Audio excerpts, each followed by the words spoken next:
En parcourant les Écritures, nous pouvons voir Dieu travailler à la réalisation de ce projet jusqu'à l'accomplissement final qui nous est montré dans Apocalypse 21:7.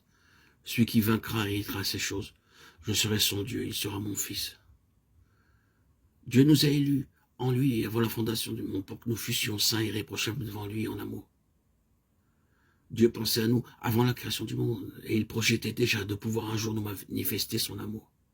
Je crois que le Seigneur aurait désiré que cela s'accomplisse plus tôt, mais son dessein fut retardé à cause de la venue du péché, à travers la désobéissance d'Adam, ce qui causa tant de pertes pour lui-même et pour toute l'humanité. En se multipliant, la race d'Adam multiplie aussi le péché.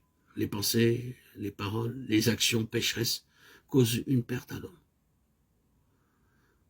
Toutes ces pertes rassemblées constituent en vérité une très grande perte. Cependant, tout cela a été recouvré par le Seigneur Jésus-Christ. Tout d'abord, il accomplit ce recouvrement dans l'Église en la remplissant de sa plénitude, et après cela, il emploiera comme l'instrument d'un autre recouvrement.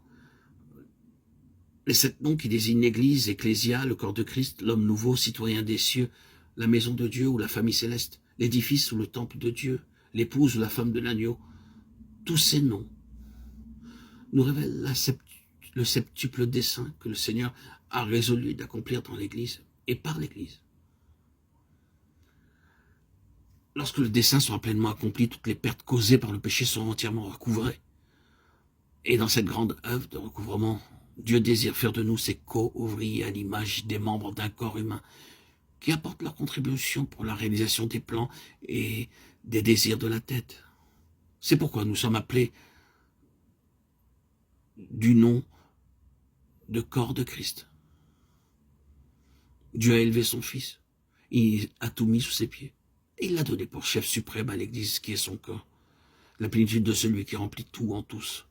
Éphésiens 1, 22, 23. En d'autres termes, l'Église est appelée le corps du Christ parce qu'elle doit contenir la plénitude de Dieu.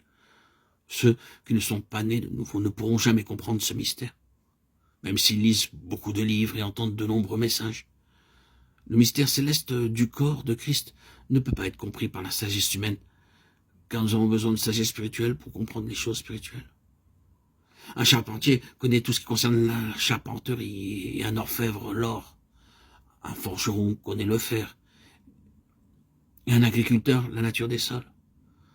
Nous avons donc besoin de sagesse divine pour comprendre ce qui est divin. Comment pouvons-nous recevoir la sagesse divine? Il est écrit que Christ a été fait pour nous sagesse. 1 Corinthiens 1:30. La présence vivante du Seigneur Jésus-Christ en nous est notre sagesse. Vous ne devez pas penser que la connaissance biblique est de la sagesse. Beaucoup de personnes ont mémorisé plusieurs portions de la Bible et ne sont cependant pas familiarisées avec les vérités divines. Permettez-moi de le redire, à moins que la vie du Seigneur Jésus-Christ ne coule en vous, vous ne pourrez jamais connaître le mystère du corps de Christ.